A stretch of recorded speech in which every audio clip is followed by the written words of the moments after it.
Yaorana, Yaorana et Maëva, j'espère que vous allez bien. Il fait chaud.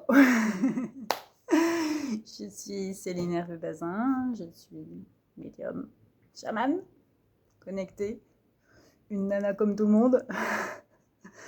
J'anime cette chaîne où on parle de mana, anima, pneuma, modali, le principe universel des énergies, d'énergie invisible. C'est devenu vraiment mon motto. Donc bienvenue dans le visible invisible, l'invisible visible. Merci de vous abonner, ça monte, donc c'est super chouette. Merci pour vos commentaires. Et aujourd'hui, on va parler de l'été et de ce que l'invisible peut nous dire de cet été, puisqu'on est en plein été et que c'est l'été demain, le 21 juin. Je voulais commencer par le point de départ, comme on dit, la base des étudiants. Le point de départ, c'est cercle de présence. Donc, cercle de présence, c'est un cercle de transmission des savoirs sacrés. Je suis, on va dire, en interrogation par rapport au nom que finalement j'ai choisi. Il y a eu beaucoup de questionnements sur le nom. J'aime beaucoup le mot présence. Cercle de présence, c'est tout simplement pour des velléités d'internet et de disponibilité de sites internet. Je préfère cercle de transmission des savoirs sacrés. C'est ce qui est descendu quand j'ai créé cercle de présence.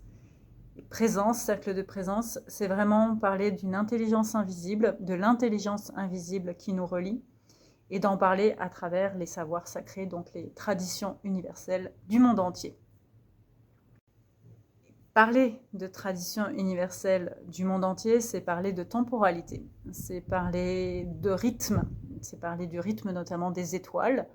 Alors c'est assez connu, voire très connu, que nous avons des lunes, donc des nouvelles lunes, des pleines lunes. Il y a beaucoup de discussions sur est-ce qu'elles ont des effets ou pas des effets. Aujourd'hui, il y a quand même plein d'études qui montrent que oui, la lune a des effets. La question c'est est-ce qu'elle a des effets sur la personne. En tout cas, elle a des effets sur les marées, ça se voit, ça se prouve.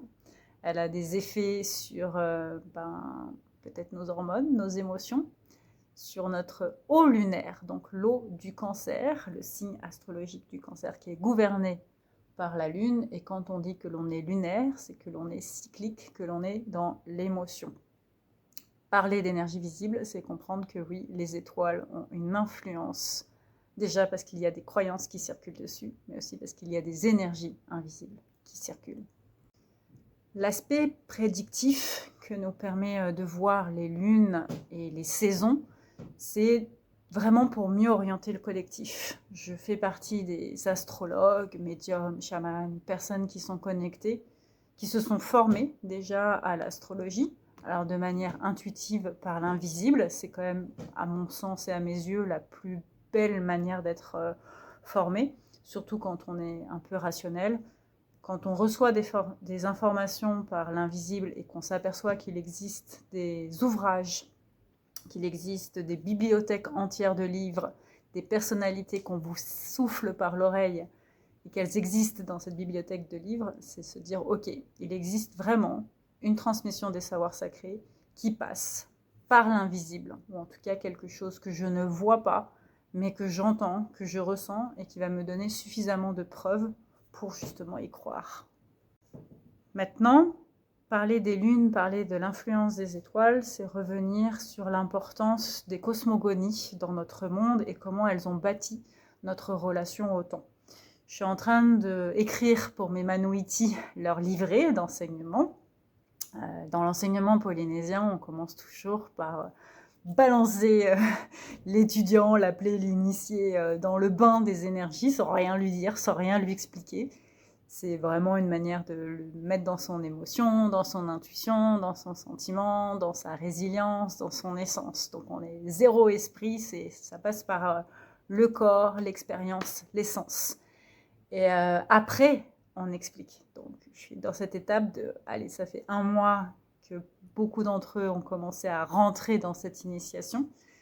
Et donc je pose les premiers mots sur qu'est-ce que c'est s'initier aux énergies invisibles selon l'approche Manouiti. Je vais en parler du coup. Manouiti en polynésien, ça veut dire le petit oiseau. Maintenant, si on enlève le iti, on a juste Manu. Manu, en polynésien, ça va être écrit M-A-N-U, et ça va se retrouver en fait chez les Indiens en sanskrit. On va trouver donc le Manu Smriti, j'arrive pas bien à le dire, donc M-A-N-U-S-M-R-T-I, qui est écrit en français par les lois du Manu. C'est là où il y a un piège pour moi, parce qu'on a écrit M-A-N-O-U, puisque nous, français, quand on voit Manu, ou plutôt Manu, on va dire Manu comme Emmanuel, qui est un des noms de Dieu. Emmanuel. Donc nous sommes vraiment propulsés dans une racine ancestrale, et surtout dans la racine ancestrale du plus vieux livre pour moi de cosmogonie, qui nous parle des lois de l'univers et qui s'appelle les lois du Manu. S'initier à Manuiti, s'initier aux lois du Manu, aux lois du Mana, c'est s'initier en fait à l'ensemble des pratiques, oui, je dis bien l'ensemble des pratiques d'harmonisation énergétique, l'ensemble, entre guillemets, des pratiques chamaniques, des pratiques énergétiques. C'est avoir une vision qui se veut holistique, mais peut-être plus qu'holistique, c'est parce que ce serait impossible, je pense, le temps d'une vie, et encore tout est peut-être possible, de se dire, je vais parler de toutes les traditions sacrées qui existent depuis des millénaires, sachant qu'on est là depuis à peu près 200 000 ans, enfin, non, 2 millions d'années. Elle a quel âge, Lucie? Je l'ai regardée juste avant, c'est pas grave. C'est heureux parce que j'ai vu tout un travail aujourd'hui sur l'homme de Cro-Magnon, sur Lucie, et bon, ça traverse. Ce qui est important, c'est de dire que ça fait des millions d'années que l'homme est sur Terre, qu'il est devenu cet homme, cet Homo sapiens, et qu'il est capable de penser, de se penser en interaction avec l'environnement. Et ce qui le distingue, et ce qui distingue en fait fondamentalement la construction de notre humanité en tant qu'être humain, c'est notre capacité à se penser dans un tout plus grand que nous, et d'essayer de l'expliquer, ne serait-ce que par morceaux. S'initier au savoir sacré, au savoir invisible, à l'énergie invisible, à cette universalité, c'est effectivement comprendre que l'on a tous en commun une manière de pouvoir apprendre déjà, et de pouvoir comprendre ce qu'on vient vivre. Donc de répondre à la question de non pas pourquoi je suis sur Terre, pourquoi on est sur Terre? On est sur Terre pour vivre, on est sur Terre pour respirer, on est sur Terre pour kiffer la life. Par contre, on va comprendre ce qu'on vient y vivre. Et oui, on vient y vivre des choses particulières, et les étoiles nous l'expliquent. Les lois du Manu nous l'expliquent. Manuiti, quand je l'ai entendu la première fois, et quand j'ai décidé d'en faire une formation de pratique d'harmonisation des énergies, avec cette approche universelle, interculturelle, c'était vraiment de se dire, on va retrouver le fil d'or, le fil invisible qui construit notre humanité, qui construit le fait qu'on est un être humain avec des valeurs, et notamment des valeurs en commun. Et pour ça, je vais reprendre plusieurs mots-clés. Alors, je me suis dit 3 parce que j'aime bien la Trinité, mais je ne suis pas certaine de mon coup. Je vais reprendre mathématiques, c'est très important de le reprendre. Communication, ça aussi, c'est très important de le reprendre. Et je suppose invisible. Il y en a un autre que j'aime bien en ce moment. Bon, on verra. Surprise. Allez, on commence par mathématiques. Faire du prédictif, c'est faire des maths, c'est faire de la statistique, en tout cas à mes yeux. Les mathématiques, selon l'étymologie grecque, ou plutôt gallo-romane, ça veut dire comprendre. Quand j'ai posé la question à l'univers, à l'invisible, à l'intelligence invisible, aux personnes, à la personne, à moi-même qui me parle et qui me dépasse, parce que j'ai une connaissance source, une connaissance de l'humanité qui est supérieure à moi et qui est constamment disponible. Je cherchais tout simplement un titre pour Instagram. Quand on est voilà, chaman, connecté, médium, quelqu'un qui capte les énergies, c'est difficile de se trouver un titre. Il y en a plein qui le font. Pour moi, c'est très difficile de me donner un titre. Je refuse de me donner un titre, car je suis juste quelqu'un qui est en communication avec de l'invisible. Et je dois, entre guillemets, apparaître sur Instagram avec un statut, sauf que cette idée de statut me paraît impossible, impénétrable, irrévérencieuse et illogique. Néanmoins, comme celui de Cléopâtre, les guides, l'univers, l'amour, l'énergie invisible me répond « Tu es une mathématicienne de l'âme ». Et alors là, grande horreur. Mon Dieu, maths, les maths, quoi. Comme je dis toujours, j'ai eu 0 en maths en 6e à un devoir à la maison. Ça m'a valu de rester 20 minutes au bureau avec le prof de maths pendant que la classe s'envoyait des boulettes et faisait le bazar, et que le prof essayait de comprendre comment c'était possible qu'une gamine de 6e ait 0 devoir de maths. J'ai fondé avec une amie le club des anti-maths. Alors ma sœur qui était plus forte en mathématiques a quand même eu 4 en maths, donc ça veut dire que les maths c'est quand même pas de notre famille, mais bon elle était en section S, j'ai eu 9. C'était finalement une victoire d'avoir 9 en maths. Mathématiques, c'est une série graphique de signes numérologiques. C'est important de le définir comme ça et de poser. Alors bien sûr c'est une science des nombres, une science qui va expliquer des constructions pour formuler des solutions, des équations, et nous aider à notamment calculer, faire des calculs pour construire un pont, faire une IA, je ne sais ok, c'est l'arithmétrie, la géométrie, bref, c'est à la base de notre planète. Pour moi, quand je dis c'est un signe graphique, donc déjà c'est un chiffre, un nombre. Donc j'ai une formation en numérologie que je vous invite à écouter si vous avez envie d'entendre parler un petit peu de numérologie sous l'angle de la graphie, donc de l'angle du signe. Qu'est-ce que c'est le signe et qu'est-ce qui s'est perpétué dans la compréhension du codage, notamment par le chiffre, sachant qu'aujourd'hui en informatique, on a seulement un codage qui est très simple, qui est bilatéral et binaire, puisque c'est 0 et 1.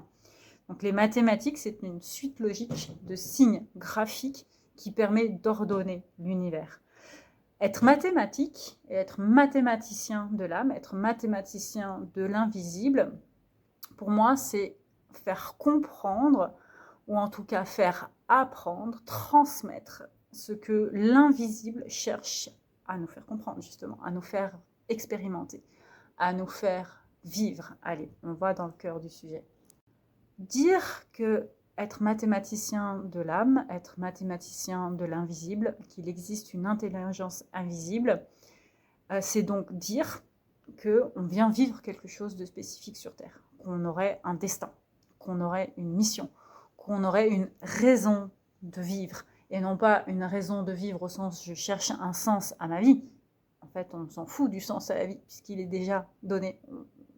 On vient, je suppose, vivre une chose en commun, c'est l'amour, la relation, mais pas au sens le couple, hein. L'amour de l'humain, l'amour de la vie, heureux d'être en vie.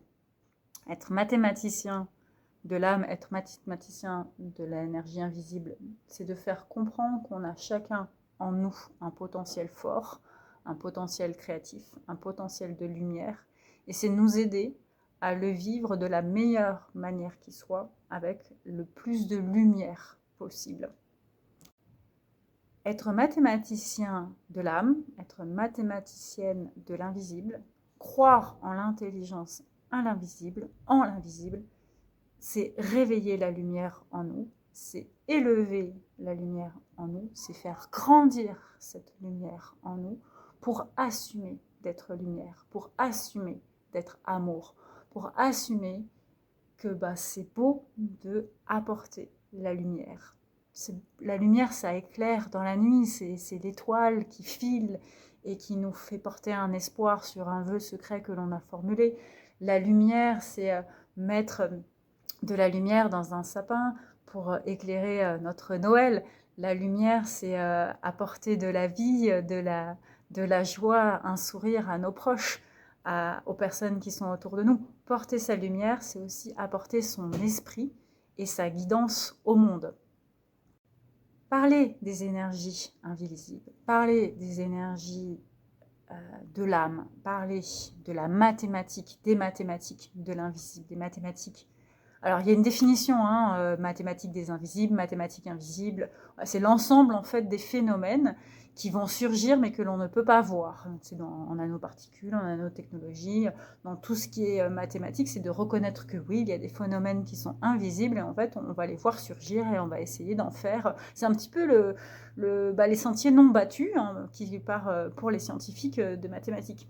Pour moi, mathématiques de l'invisible, mathématiques des invisibles, mathématiques de l'intelligence invisible, c'est d'essayer de révéler qu'il y a des lois de l'univers, qu'il y a des signes, des synchronicités, qu'il y a des langages, qu'il y a un fil d'or qui nous guide au quotidien pour, là encore, aller dans ce que la communication est venue nous apprendre. Deuxième mot-clé, et c'est intéressant de placer le mot communication, en étymologie latine, communication, c'est le fait de créer des liens. C'est pas, vous savez, je suis docteur en infocom, j'ai enseigné en tant que prof de com à l'université, j'ai fait passer des entretiens. Beaucoup de gens me disent « ouais, je veux faire de la communication ». Mais c'est quoi faire de la communication? Ouais, je veux communiquer. Communiquer, c'est faire passer des messages, faire passer de l'information. Communiquer, c'est bien plus que ça.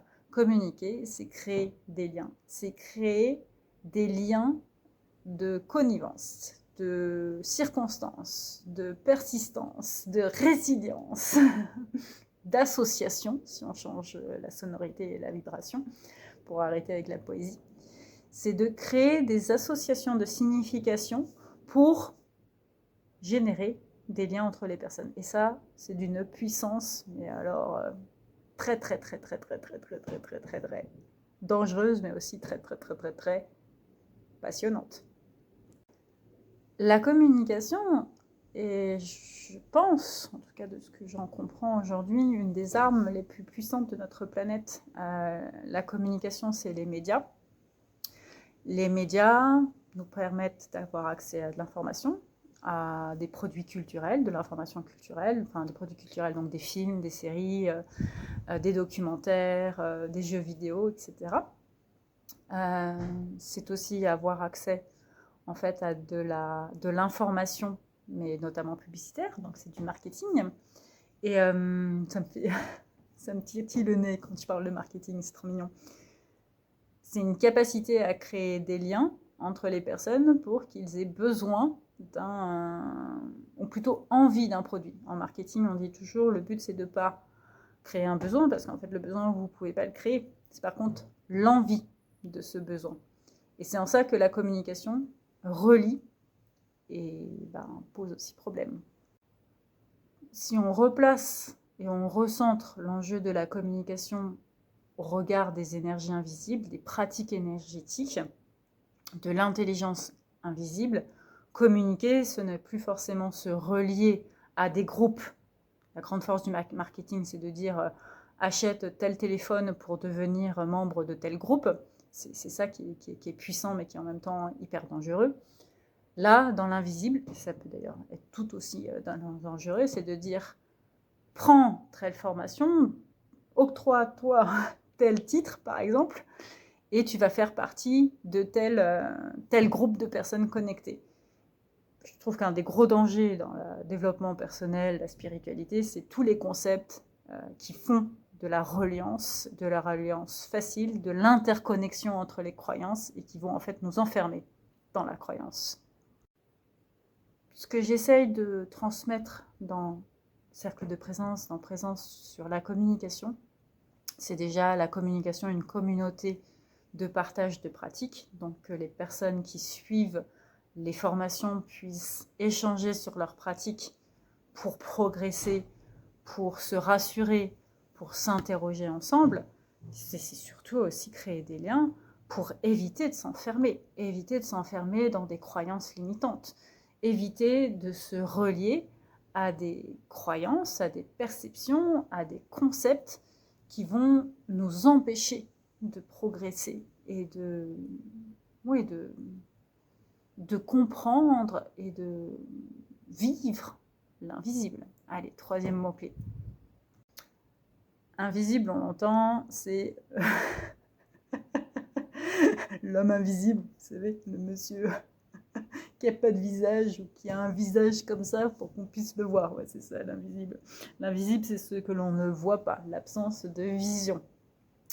J'écoutais récemment un neuroscientifique libanais, j'ai oublié son nom, qui se posait la question de pourquoi on s'obstinait à parler des 5 sens quand on en a 9. Et quand il expliquait les 4 autres sens, il dit ouais, mais c'est normal parce que c'est un peu compliqué de comprendre les 4 autres sens. Il y a le sens de l'espace, le sens de l'intuition, etc. L'invisible, ça nous parle d'un sens principal, celui de la vision, qui est celui de la vision.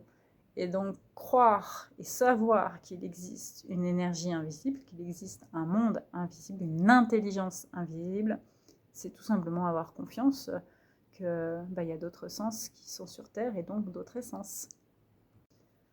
Maintenant, le but, c'est de se dire, l'intelligence invisible m'aide à prédire, m'aide à voir l'avenir.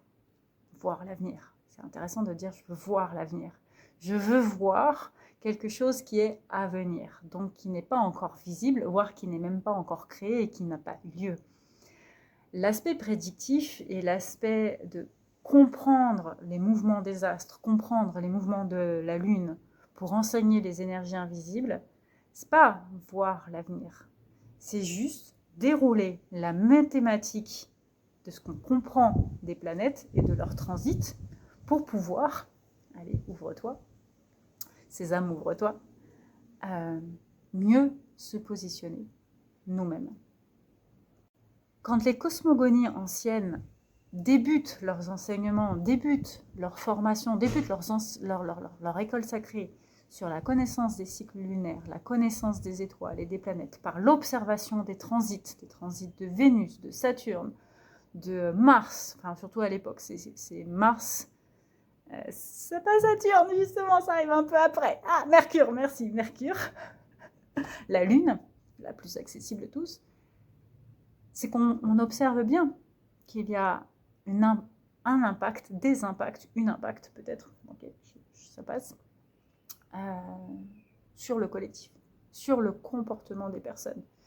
Tout simplement parce que la Lune a un impact sur l'eau, les marées, et a un impact sur le temps. Beaucoup sont capables, par exemple au Maroc, quand je suis au Maroc, beaucoup me disent oh, « de toute façon la pluie, elle revient dans 3 jours ». Et en fait, on s'aperçoit que dans 3 jours, c'est la nouvelle lune. Donc c'est juste une connaissance pratique et pragmatique du cycle lunaire. L'idée de rendre visible la connaissance de la lune, ce n'est pas prédire ce qui va se passer, c'est juste anticiper des mouvements et des énergies que la lune influence pour nous aider à mieux nous positionner et notamment à mieux nous positionner dans notre lumière, à mieux nous positionner, nous, êtres humains, qui recevons toute cette influence des énergies, parce que croire qu'on n'est pas soumis aux influences des planètes, pour moi, c'est complètement une ineptie. Je veux dire, on est minuscule. On pense qu'une onde lunaire, une onde solaire, une onde magnétique a aucune forme d'influence sur nous, mais c'est complètement improbable. Bien sûr que ça a une influence sur nous, donc c'est d'accepter que ça a une influence sur nous. Accepter qu'il y ait une intelligence dans ces mouvements de lune, parce que c'est une arithmétique, c'est mathématique. Accepter que ça a une influence sur nous. Pourquoi ? Mieux se positionner, mieux s'affirmer dans notre lumière. Donc maintenant, je vais parler de ce qui va se passer un petit peu cet été et de ce que je lance avec donc Présence. Bon, pour ceux qui me connaissent, ils savent que c'est un peu une reprise de mes activités comme Céline en 40. D'ailleurs, je vais présenter mes excuses à toutes les personnes qui me connaissent depuis 10 ans et qui m'ont un peu vu disparaître pendant 2 ans et demi. Le transit de Saturne en Neptune m'a bien fait travailler, m'a fait me retirer et clairement vivre différentes formes d'emprise et de questionnement. J'avais besoin que Saturne restructure mes illusions, mais aussi l'amour inconditionnel, puisque c'est ça le poisson. Je vais donc ressortir maintenant à nouveau, alors je ne vais plus l'appeler newsletter, je vais l'appeler l'almanach, parce que je trouve que c'est un beau terme, et d'ailleurs ça va me permettre de raconter une anecdote sur almanach. Je vais parler un petit peu de Présence et cercle de transmission des savoirs sacrés. Donc c'est un site web, on va dire dans l'aspect matériel des choses, dans l'esprit. C'est une bibliothèque de connaissances avec énormément de savoirs que je veux qui soient disponibles pour ouvrir au savoir sacré. Alors il y aura des aspects gratuits et des aspects payants. Pour la première fois, j'ai vraiment voulu utiliser un webmaster, donc je remercie Ludo pour pouvoir justement créer cette section communauté en ligne, formation en ligne. Et quand donc, Ludo utilise notamment l'IA, donc c'était vraiment intéressant de passer par la case IA pour pouvoir créer le site web, voir ce qui se fait, ce qui répond pas. Et donc normalement, je fais une newsletter que j'ai décidé de renommer Almanach, et c'est un petit peu un des effets du travail de Ludo avec l'IA, Puisque quand je parlais de mon envie de publier alors ça sera un contenu gratuit qui donne un peu la météo énergétique à la communauté, est sorti le mot almanach. Almanach, c'est un calendrier, c'est entre guillemets un agenda. C'est un petit peu aussi un journal de bord, je trouve, un peu un journal intime. Il est fait de potions magiques pour moi, mais c'était ma vision des choses. Je me suis aperçue que c'était aussi constitué de citations, de références, de recettes. Enfin voilà, c'est un petit peu un journalier. Donc ça permet de tenir une forme d'actualité et des conseils, des outils qui vont être utiles pour vivre son quotidien. Donc almanach invisible de présence est vraiment un semainier, sauf que là c'est un double mensuel, c'est-à-dire que ça dure 2 mois et demi, ça dure de l'été, pour vous guider sur les énergies qui vont traverser l'été. Allez, chose promis, chose due, on va en parler un petit peu. Donc, Almanach Invisible est lancé pour le 21 juin avec les fêtes de la Saint-Jean. Traditionnellement, les fêtes de la Saint-Jean, c'est la fête du feu, c'est la fête de la purification. Donc, on crée des cercles de feu, tout simplement parce que c'est le jour le plus long, surtout dans l'hémisphère nord. Donc, c'est un jour de solstice où le soleil brille et nous donne chaud, et va être associé à l'énergie du feu, puisque l'on rentre dans l'énergie de l'été, qui est une énergie du feu, surtout portée par le signe du lion, qui est un signe traditionnel d'éclipse, et de feu, c'est le deuxième signe du feu dans l'astrologie, donc c'est ce que j'appelle moi le feu maîtrisé. Le premier feu, le bélier, c'est le feu originel, le feu maîtrisé, et le troisième, c'est le feu guide, qui est porté par le sagittaire. Cet almanach, il va vraiment parler de l'été 2026 jusqu'au 11 septembre 2026. On va s'arrêter sur les dates. Je voulais vraiment le lancer pour la nouvelle lune du mois de juin qui s'est déroulée le 15-16. Alors pour moi, les nouvelles lunes, c'est jamais un jour fixe, hein, c'est sur plusieurs jours. 16-17 en fait du mois de juin. Et finalement, je l'ai décalé au 21 juin car je trouvais que déjà c'était beau de le lancer pour le jour le plus long, qu'on était proche dans les dates, et puis parce qu'en ce moment, il y a un petit peu un glissement dans on va dire dans le déroulé des événements, il y a un peu une mise en retard, ou plutôt une mise en attente, ou je dirais une sagesse collective qui s'affirme, qui est aussi un peu fatiguée et qui est lasse. Donc je trouve que c'est aussi pour ça qu'on a une forme de compte à rebours en ce moment dans les énergies. Mais vous en faites pas que la vague, elle arrive. Déjà, la vague de chaleur est là. Mais la vague énergétique avec donc une nouvelle spirale d'eau porteuse d'étoiles est vraiment en train de prendre forme. Maintenant, qu'est-ce qui va se passer entre le 21 juin et jusqu'au 14-21 juillet? Alors, je ne sais pas si c'est les dates de la Coupe du Monde de foot. J'avoue que je ne regarde pas du tout ce qui se passe en ce moment sur le foot, alors qu'en général, j'essaie quand même un petit peu de regarder, tout simplement parce que j'adore les Lions de l'Atlas. Bon, je sais que le Maroc a gagné contre le Paraguay, l'Équateur, non, l'Écosse, oh là mon Dieu, et qu'on a fait match nul aussi contre le Brésil, donc je suis contente. Maintenant, je suis ça de très loin. Je me suis dit que je devrais en faire une vidéo, un petit peu comme l'Octopus, vous savez, qui prédit les scores, où je devrais appeler mon filleul, alors qui est plutôt un grand fan de rugby, mais je suis sûre qu'il a des pronostics, parce qu'il est assez bon en termes de pronostics sportifs pour savoir qui va gagner. Bon, en tant que médium, je suis certaine que je pourrais regarder qui peut gagner, mais est-ce que c'est vraiment ça qui est important à savoir? Ben non. Ce qui est intéressant dans le prédictif, c'est plutôt qu'est-ce que ça peut m'apprendre de savoir l'avenir. Là, ce qui est intéressant, c'est que sur la saison, donc surtout du 21 juin au 29-30 juin, donc c'est cette semaine, la semaine de dimanche à dimanche, on va avoir une intensification énergétique assez forte, et notamment une intensification énergétique portée par le cancer. Le cancer, c'est le signe de la famille, c'est le signe de l'amour maternel, c'est aussi le signe de l'origine et de qui je suis. Je cherche vraiment à savoir qui je suis, et comme j'ai un petit peu de mal à affirmer qui je suis, parce que je suis le premier élément eau, donc le premier élément qui ressent les émotions de l'incarnation, je me renferme et je mets mes pinces vers moi. J'ai un gros message en ce moment sur cette période, sur notamment les personnes qui sont atteintes de cancer, sur une idée d'une régénération cellulaire, mais aussi d'une aggravation cellulaire du fait de la vague énergétique. Donc ça, c'est le premier message que je peux porter et qui va être accompagné par la symbolique du cerfeuil. Donc je vais faire un soin le 29 juin sur le cerfeuil. On va dire que ce qui est intéressant et ce qui se passe en ce moment dans les énergies du 21 au 29 juin, c'est cette reprise de feu. Et une reprise de feu qui est portée par de l'eau. Donc c'est de visualiser une spirale qui vient de la terre de feu. Alors pas la terre de feu en Argentine, même si c'est intéressant de voir ce qui s'est passé en Argentine par rapport au virus qui a été ramené et qui nous a un petit peu donner des indications sur qu'est-ce qui peut se passer à partir du mois de septembre, parce que la reprise énergétique véritable, c'est le mois de septembre, en tout cas au niveau de l'économie mondiale, c'est septembre-octobre. Maintenant, il va se passer des choses déjà dès l'été. Et c'est intéressant de se dire que la véritable terre de feu, c'est le croissant fertile qui est entre l'Iran, la Palestine, l'Israël et l'Ukraine jusqu'en Afghanistan. Donc c'est une réavivation, un ravivement en fait de ce cercle énergétique en ce moment. Alors décorrélé de ce qui s'y passe en termes de guerre sur ces zones-là, il y a des élections en Arménie par exemple, ça c'est intéressant.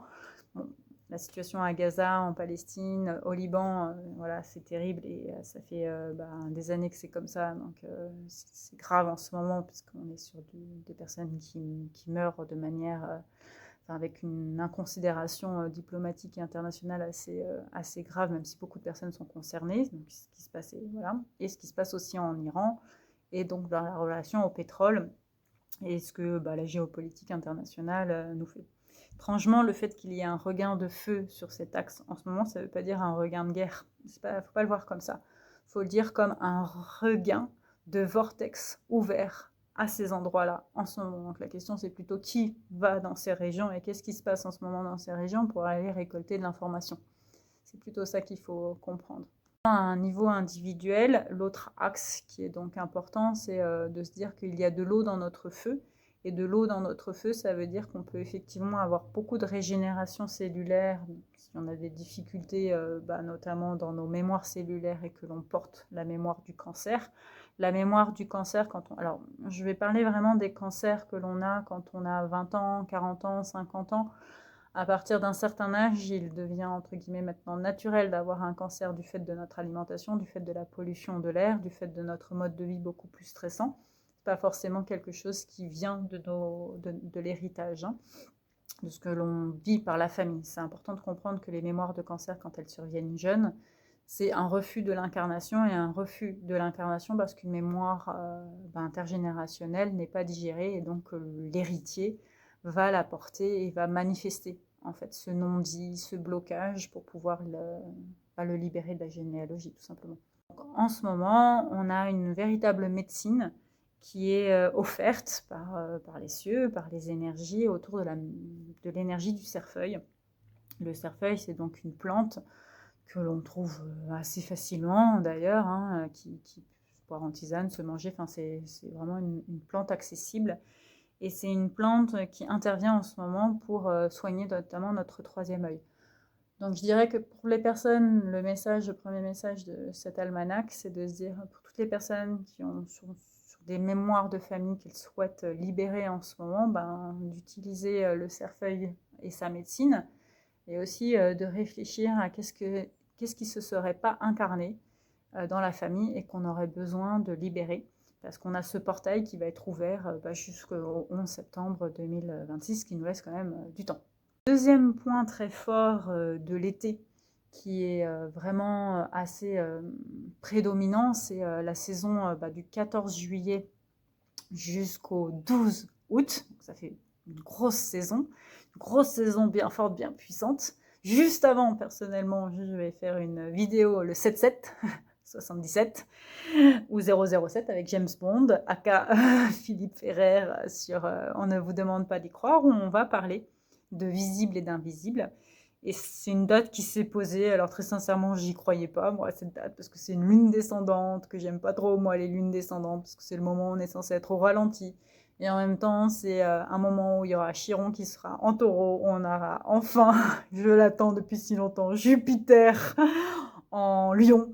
On va avoir le nœud nord vrai qui va passer en verseau juste après. Donc bon, finalement, c'est quand même une bonne date. Allez, on va parler 14, 12. Alors 14, bien sûr, c'est l'indépendance française. C'est intéressant de voir comment des dates historiques dans nos nations sont portées au mois de juillet. Je vous invite à regarder les fêtes d'indépendance qui ont lieu pendant le mois de juillet. En tout cas, le 14 juillet, c'est pour Bibi, c'est pour la France, comme on dit, avec un changement donc de nœud véritable qui passe en Verseau après avoir passé donc pas mal de temps en Poisson. Et nous allons donc travailler sur qu'est-ce que c'est la vision que l'on a dans notre inconscient pour le monde. Là, avec un œuvret en Verseau, sachant qu'on serait dans l'ère du Verseau, ça dépend de comment on voit la précession des équinoxes, on serait porté par une nouvelle manière de voir la communauté. Et c'est vrai que très très vite après ce changement, on va avoir une double éclipse, donc le 2 août 2027, avec une préparation qui, elle, a lieu le 12 août 2027. J'ai déjà fait 2 vidéos sur les éclipses de 2026-2027. J'avais reçu en fait le message qu'il était important d'en parler régulièrement à partir de la première nouvelle lune de la nouvelle ère énergétique.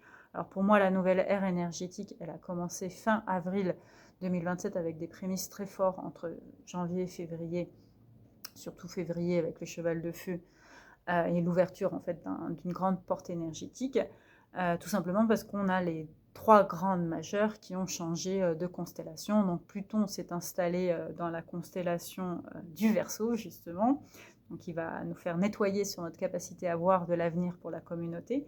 Neptune a quitté sa maison confort, c'est-à-dire celle du Poisson, pour rentrer en Bélier où il est en chute, donc il est dans une introspection de son identité. Et Uranus a quitté le Taureau, donc là il faisait des surprises dans la manière de s'incarner, il va nous faire des surprises dans la manière de communiquer. Donc cette précession, cette évolution forte nous amène sur une nouvelle ère qui a donc entre guillemets commencé le 27 avril, mais aussi en mai. Donc le mois de mai de cette année avait donc ce qu'on appelle une lune bleue, donc 2 pleines lunes, 1er mai et 30 mai, et une nouvelle lune au 15 mai. Donc un chronomètre, je vous parlais d'arithmétique, de mathématiques, de l'âme, de mathématiques des lunes, et donc comment la mathématique des lunes permet de nous expliquer les messages que souhaite nous transmettre l'univers. Et en fait, ce mois de mai, avec cette nouvelle lune et ces 2 pleines lunes, était en train de nous parler d'une très forte communication qui vient des cieux pendant la période des éclipses, et notamment de 2 éclipses solaires qui vont avoir lieu le 12 et le 2 août, donc là aussi dans un mouchoir de poche. Il faut ajouter à ça qu'on a une éclipse lunaire juste après l'éclipse solaire. Donc je suppose qu'elle est en Vierge, mais j'ai un doute quand je vous le dis. Ce qui veut dire que voilà, il y a beaucoup de mouvements, mais cette fois-ci, ce sont ce qu'on appelle les mouvements de court terme. Jusqu'à présent, là, depuis les années 2020 jusqu'à 2026, on a eu des mouvements qui nous engageaient à dépasser la vision court-termiste pour nous engager dans une vision long-termiste. Donc là, on est sur une énergie qui cherche à nous faire travailler à long terme. Et pour nous faire travailler à long terme, on parle de 72 ans de transition. Pour nous faire travailler à long terme, qu'est-ce qu'elle nous dit, cette énergie? Elle nous dit, je vais rythmer de manière accélérée vos corps énergétiques et vos changements énergétiques pour vous parler. En fait, en ce moment, l'intelligence invisible veut parler et veut nous parler. Alors j'ai envie de dire que l'énergie invisible, elle parle tout le temps, parce que quand on est connecté, on sait qu'ils sont bavards là-haut, c'est des vraies pipelettes. ça parle. Alors ça parle parfois par le silence, mais avec des images, avec des rencontres, avec des chats, avec des chamans quoi, à la maison. Donc il y a plein de manières dont les guides parlent. Ils ne font pas que parler comme ça, c'est-à-dire par la prise de parole. Et ils nous parlent par les mouvements des astres.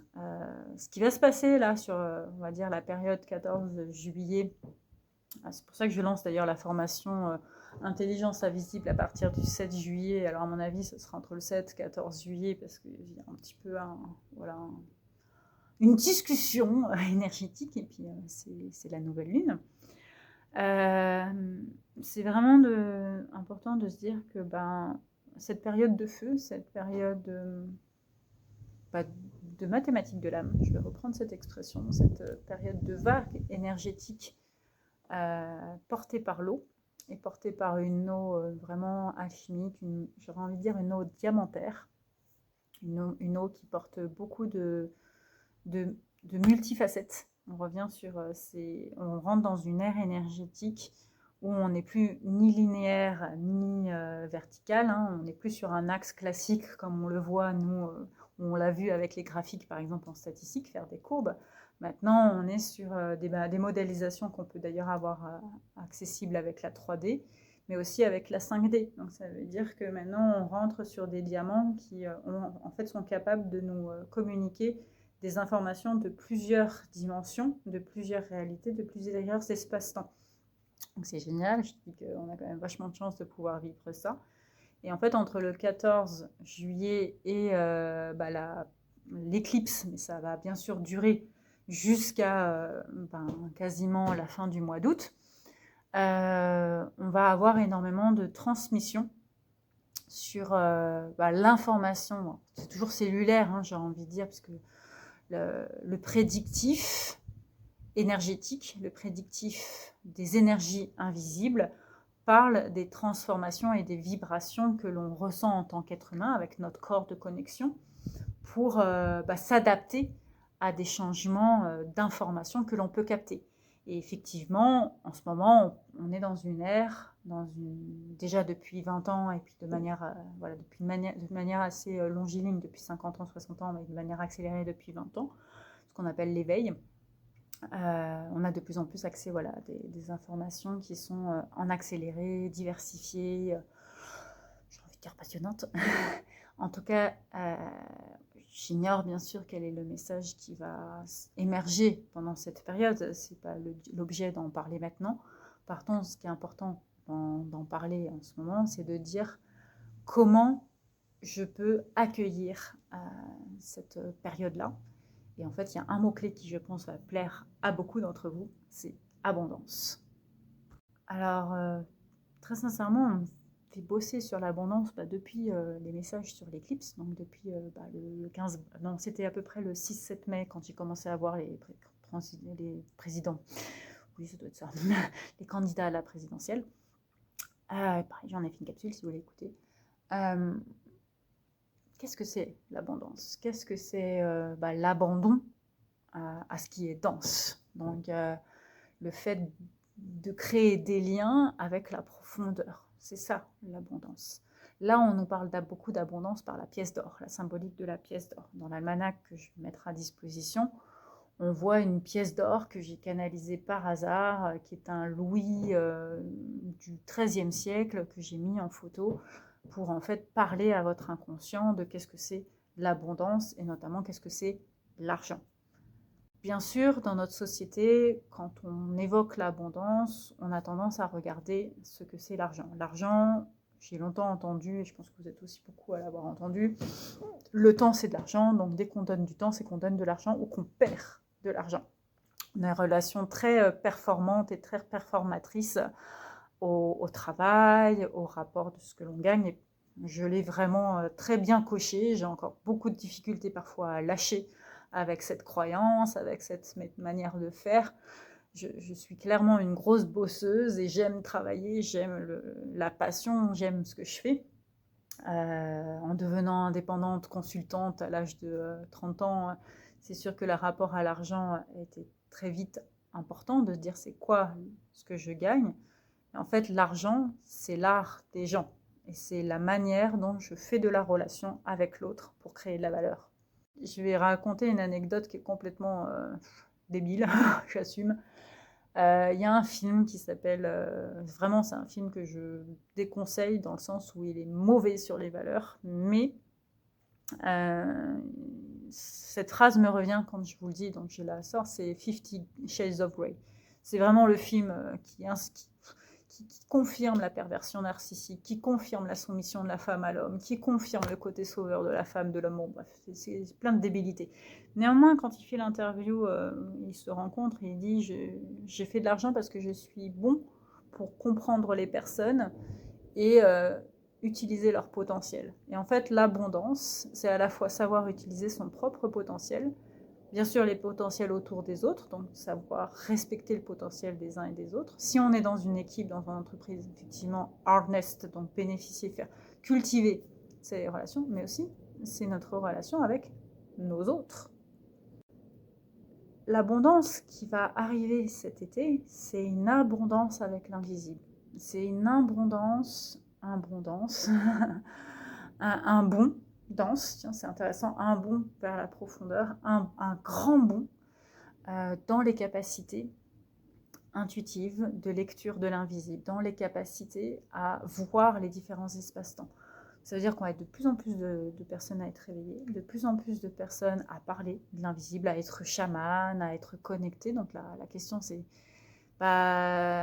comment on se fédère ensemble, comment on s'entraide ensemble et surtout qui on écoute et qui est branché à qui. Un des grands défis de ce qui va se passer, ce qui se passe vraiment dès maintenant, j'ai beaucoup parlé des ombres là en début de semaine, c'est de comprendre à qui on est connecté, à quoi on est connecté. Et donc à qui on est connecté, c'est pas forcément une personne, c'est à des croyances. Et à quoi? C'est à l'énergie de cette croyance. C'est là où ma part vraiment en méfiance de ce qui se passe dans la spiritualité et le développement personnel va ressurgir, notamment autour des concepts ou des prédictions fermées. Pour moi, ce que ça m'évoque quand j'ai commencé, donc il y a 10 ans, à rentrer dans le monde des énergies, un petit peu par hasard, comme on dit, de pas de manière très volontaire, c'est sûr. J'entendais parler beaucoup d'ascension. L'ascension, je dirais, mais attendez, l'ascension c'est dans la Bible déjà, donc vous me parlez des langues de feu qui descendent, de l'esprit, ah non, ça c'est la Pentecôte. C'est Dieu qui va, c'est Jésus qui remonte là-haut. C'est bien, c'est check ça, tu vois. Donc déjà, on me parle de quelque chose qui me paraissait lointain et qui était à mon catéchèse et avec lequel, vous voyez, je fais des confusions. Non pas, même si je suis chrétienne, catholique, je reste en interrogation du texte et des rites que me propose cette religion.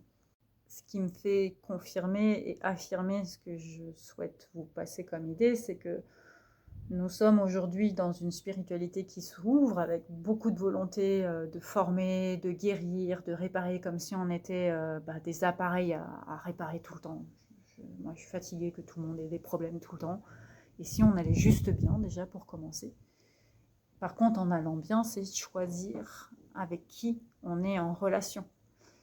Et donc, être en relation et être attentif aux relations avec lesquelles on est en entretien, en connexion, c'est vraiment réaliser que ces connexions sont celles qui portent l'abondance. Et ça, autant vous dire que la nouvelle lune, pleine lune en Cancer, la nouvelle lune, la pleine lune en Lion, l'éclipse en Lion, sont énormément sur l'énergie de la relation, sur l'énergie donc de la balance dans l'interprétation du thème, et nous parle de comment je relationne.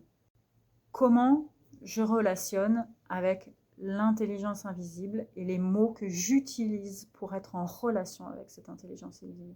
Ce qui me gêne, par exemple, dans le mot ascension, dans la manière dont ça m'a été présenté, on va dire clairement le New Age, c'est que c'est une seule partie de la population qui va être élue et qui va pouvoir en fait ascensionner, quitter la Terre, parce qu'en fait on va détruire la Terre, c'est une manière de voir les choses, ou une seule partie de la population qui va être capable d'accéder à la 5D, et les autres débiles qui n'auront rien compris, ils vont en mourir et ils vont se réveiller et ils vont souffrir.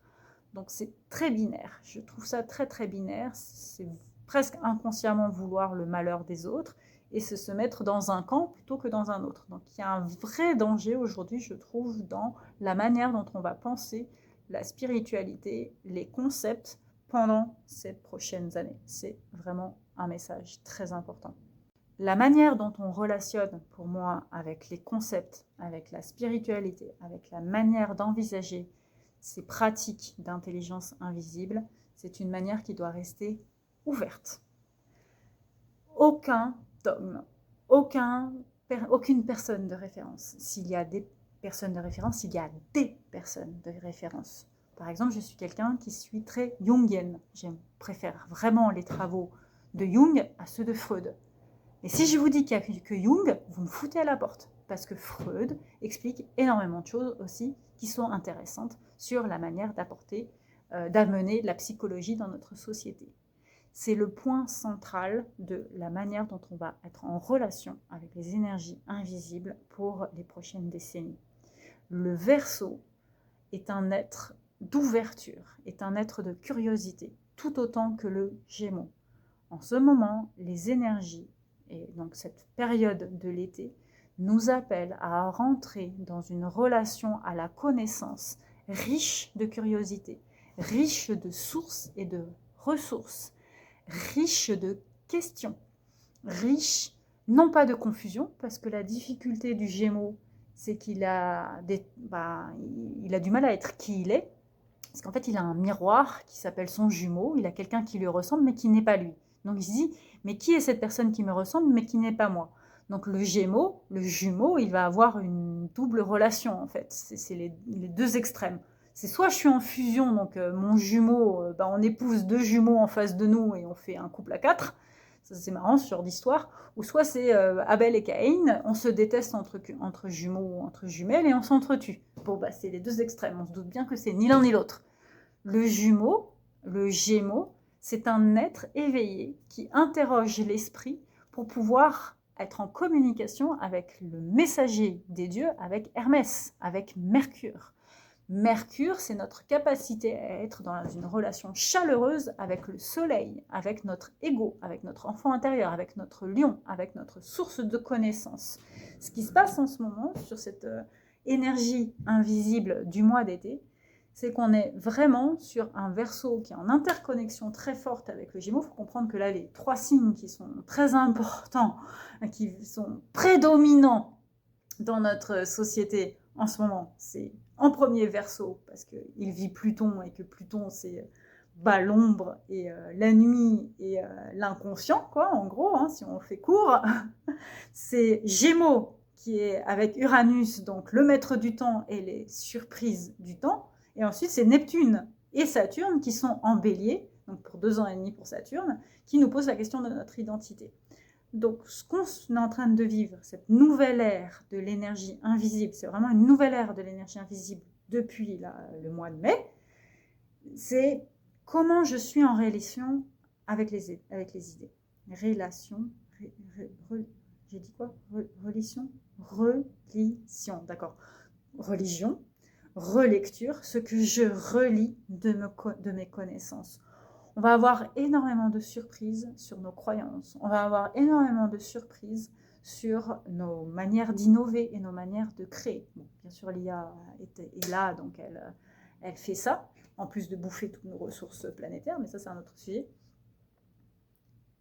Je crois, et j'affirme, j'accuse, notre ami Émile est avec nous, j'affirme, j'accuse, si je reprends ça, l'ère du poisson dans ces 20 dernières années, donc Pluton en poisson, qui nous a enfermés dans des illusions spirituelles et des croyances limitantes ou des addictions spirituelles.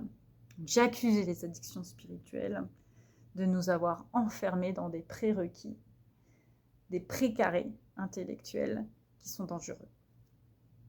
Oui, bon, j'ai coupé parce que je trouvais que ça faisait très pompeux, puisque l'on parle d'ouverture intellectuelle. Allez, restons sur l'almanach invisible. 14 juillet, fin septembre. Il y a un mystère sur la période. Après, j'ai envie de dire, regardez dans l'almanach, les dates sont posées. Là, je canalise, et c'est aussi ça le but, c'est on canalise, alors c'est une canalisation d'images, de messages, et là, je canalise une manière d'amener cet outil. C'est pareil, on vient comme on est, comme chez moi, quoi, dans sa chaise longue. Je pense qu'il va y avoir énormément de surprises, éclipses Total Eclipse of the Heart, c'est ma capacité, la chanson de Bonnie Tyler, elle nous dit notre capacité à être ensemble, notre capacité à ce que tu m'accompagnes dans mon ombre pour qu'il y ait de la lumière et pour que l'on construise quelque chose ensemble. En ce moment, nous allons vivre une éclipse de nos connaissances.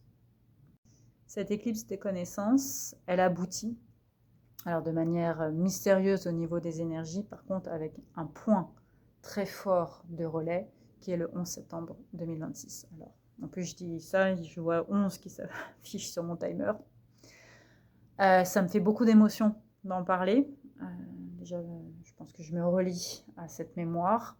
Ce que je vois, c'est que bien sûr, toutes les personnes qui sont décédées ne sont pas toutes montées. Je parle du 11 septembre, l'effondrement des 2 tours jumelles avec un attentat barbare, on ne peut pas dire d'autres mots. Une manière dont on a retourné une des plus belles inventions de notre contemporanéité contre nous-mêmes. Donc, manipuler le gouvernail d'un avion pour tuer des gens, tuer des personnes, tuer des êtres humains, et se faire s'effondrer des buildings pour tuer des milliers de personnes, et changer et faire basculer le monde, parce que ça a lieu en 2001. Ça va faire 25 ans. 25 ans, c'est un chiffre du Christ. Il est né, donc, selon la tradition chrétienne et ce qu'on nous enseigne, un 25 décembre. C'est un chiffre qui est très fort en signification, le 25. Déjà, si on est sur la suite astrologique, numérologique et tarologique, donc les 3 connaissances ensemble, on sait que 25 est le premier chiffre qui n'existe pas. Pourquoi ? En tarologie, on va de 1 à 22.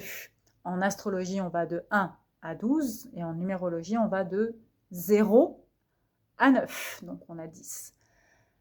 Ça veut dire, si on fait je fais une synthèse rapide, une connaissance éclair de ma formation numérologie, astrologie, tarologie, qu'en fait, il existe un cycle initiatique de 24 jours, quoi qu'on fasse. Voilà. Et en fait, c'est pareil, si on revient sur la Lune, on a 21 jours, 28 jours. 21, le cycle de la femme, 28, le cycle complet de la femme. La Lune représente la femme. Oui, non, les hommes ne viennent pas de Mars et les femmes ne viennent pas de Vénus. Les hommes viennent de Mercure ou viennent du Soleil et les femmes viennent de la Lune. Ce serait peut-être mieux de le dire comme ça. C'est assez intéressant ce que je viens de dire. Je crois que je vais en faire un clip. Ce qui est beau dans le fait de dire qu'on a donc 24 arcanes, donc 2 arcanes qui sont cachés dans la tarologie, c'est que 24 jours, ce sont les jours de l'initiation donc complète, avec 2 jours secrets et 2 jours sacrés que sont le 23e et le 24e jour. On termine le 24e à 23h59. Qu'est-ce qui se passe à 0h le 25? C'est la naissance du Christ. Le 25, c'est un chiffre qui nous dit nous sommes en couple pour apporter le changement et nous sommes dans la sagesse qui s'incarne pour amener le monde à se penser par lui-même, à se penser par son sang royal, à se penser par tout ce qu'il y a de plus noble dans l'esprit de l'être humain. Le 25, c'est aussi un chiffre vraiment parlant, dans le sens où Saint Paul se convertit le 25 janvier. On dit que Jésus serait né en l'an 29 ou l'an 25 avant Jésus-Christ. Bon, après là, on en revient sur la connaissance de calendrier, qui a établi le calendrier. Donc c'est un monsieur qui s'appelle Denis Lapierre, je crois, Denis, je ne sais plus quoi, et qui l'établit en 300 et quelques. Voilà, bon. Combien de temps faut-il pour changer? 21 jours, 28 jours. Combien de temps faut-il pour fêter un anniversaire? Oh, vous êtes con, pardon. Désolée. Parce que je suis née à 25. C'est pour ça. Excusez-moi, c'était une divagation personnelle. 25 ans, un quart de siècle. 25 ans, il y a 25 ans, des illuminés meurtriers rentraient dans 2 tours et changeaient la face du monde. C'est le premier événement qui a lieu un 11/09/2001. Donc 11, on revoit le 2, ça fait 11/11 avec 9, donc mois de septembre, sachant que septembre c'est un mois 7, et 2001 c'est une année 3. Donc 9 plus, ça y est, je me suis perdue, 11 plus 3, ça, j'y arrive, ça fait 5. C'est bizarre, on retrouve un petit peu un 25 là-dedans. Hein, c'est un chiffre, bien sûr, de maître ascensionné, le 11 septembre 2001. Et c'est un chiffre et un événement qui donne naissance à l'axe du bien, l'axe du mal, à la division entre l'Occident et l'Orient qui n'en peut plus d'être un fossé, le grand fossé dans Astérix, qui divise les camps et divise les peuples, et qui a fait que notre société aujourd'hui ne voit que tous les problèmes sous l'angle de Dreyfus. Tu es pour ou tu es anti-Dreyfus. Donc on a vraiment continué un fossé binaire dans la manière d'aborder les choses. C'est fou de se dire que l'été 2026 se termine donc par la nouvelle lune du 11 septembre 2026, 25 ans après l'effondrement des Twin Towers, et donc un symbole de l'apocalypse que l'on vit. Donc je pense que vous comprenez en ces termes que les énergies invisibles et l'intelligence invisible est en train de nous expliquer quelque chose de très fort sur cet été. Et ce qu'il va nous enseigner de la lumière que nous pouvons porter dans le monde. Voilà, je trouve que la conclusion, elle est bien. De toute façon, elle vient de là-haut. Donc on est... Ok, je suis presque contente. En fait, c'est pas facile parfois vous savez, quand ils font des conclusions qui sont mieux que vos conclusions, quoi. Genre, c'est eux qui ont des super phrases et vous êtes là, ouais, mais ça reste moi qui transmets vos super phrases. Ça fait vraiment bizarre, quoi. Trop de sagesse tue la sagesse. Vous avez vu la tête du Bibi, là? Vous croyez vraiment que je peux balancer des trucs aussi lourds, aussi intellectuels, aussi forts? C'est pas crédible. Bon, si vous avez compris un message clé, c'est que le messenger, don't judge the messenger, je dirais don't believe the messenger, believe only your trip. Ça veut dire quoi? Ça veut dire qu'en ce moment, l'important dans les messages que l'on reçoit, c'est ce qui résonne, c'est ce qui vibre, mais qu'il y a une vérité et elle n'est pas cachée. Non, hey, c'était pas caché, hein, il n'y a pas de... c'était caché. Hein. C'est très apparent, la vérité. La vérité est claire, la vérité est dite, la vérité est visible. Donc, je vais conclure sur l'almanach invisible. C'est un outil gratuit. Je le mets à disposition pour toutes les personnes qui m'envoient leur mail. C'est quand même pas très compliqué. C'est tout simplement pour me permettre de bâtir ma communauté. Si vous voulez soutenir mon travail, c'est aussi une manière de soutenir mon travail. Vous pouvez bien sûr, si vous en avez envie, nous rejoindre pour la version. Alors, Manuity est toujours ouvert. Par contre, c'est vraiment on call, quoi. C'est-à-dire que c'est on call. C'est pas moi qui décide. Et la formation, par contre, invisible, la formation à l'intelligence invisible, elle est ouverte à toutes et à tous. Elle est vraiment destinée à aider, à accompagner les uns et les autres à vivre ce que c'est ce lien avec l'invisible, à pratiquer en fait l'invisible au quotidien. Alors, je ne vais pas vous faire de promesses, non, vous n'allez pas devenir médium, chaman du jour au lendemain. Non, ce serait vous mentir, merci. Vous allez roter par contre du jour au lendemain, ça, il n'y a pas de problème. C'est une manière de vous donner des outils pour éveiller vos consciences et éveiller ce lien magnifique que l'on peut vivre avec les énergies invisibles. Non, je ne vais pas faire de rupture, on va terminer là-dessus. J'ai mon cerveau qui se met maintenant en mode rupture et en mode attention, chute comme au théâtre, parce qu'il voit inconsciemment 50 ou 55 s'afficher sur mon timer. Donc le côté rythmé est bien rentré dans l'invisible, justement. Voilà, une démonstration de l'invisible. Je dirais que pour résumer les messages forts de l'été, c'est qu'on va avoir un premier message fort sur les mémoires cellulaires, donc invitation à nettoyer les mémoires cellulaires, notamment du cancer, donc à la fois le cancer, la maladie, et le cancer, le porteur du sacré dans la tradition polynésienne, mais qui du coup est le porteur des secrets de la famille dans la tradition astrologique. Une deuxième phase très importante d'énergie du 14 au 12 août avec une prolongation énergétique mystère et mystérieuse qui ne m'appartient pas de révéler pour l'instant. qui nous amène sur le message des éclipses. Et le message des éclipses est un double message. La vérité est claire, elle est éthique, elle est correcte et elle est dans la relation avec l'ouverture d'esprit, la curiosité d'esprit. Et enfin, une éclipse qui va nous apporter des messages forts sur l'apocalypse de la société que nous sommes en train de vivre, portée par le vortex à étoiles, le vortex de l'eau, dans une vague de feu. Voilà, j'espère que ça vous a parlé. Je suis désolée si les messages parfois sont hermétiques. J'assume, ça fait partie du job. De parler en message codé, de parler en message conscient. J'essaye d'expliquer au mieux de ce que je comprends et j'y reviens. En tout cas, l'almanach, lui, il est beaucoup plus pragmatique que ça, parce qu'il y a des exercices, il y a des citations. Je pense même que j'ai dû mettre des liens pour écouter des chansons pendant cet almanach. Et je suis très contente qu'il revienne. Et si vous avez envie de le demander, envoyez-moi un mail ou allez sur cercledeprésence.com. On a une partie contact où on va faire une pop-up, vous pourrez mettre votre email et recevoir l'almanach. Sur ce, merci de vous abonner, de liker, de commenter, de participer à cette communauté qui grandit, et je dirais bien que c'est une communauté de curiosité. Sur ce, prenez soin de votre esprit. Nana.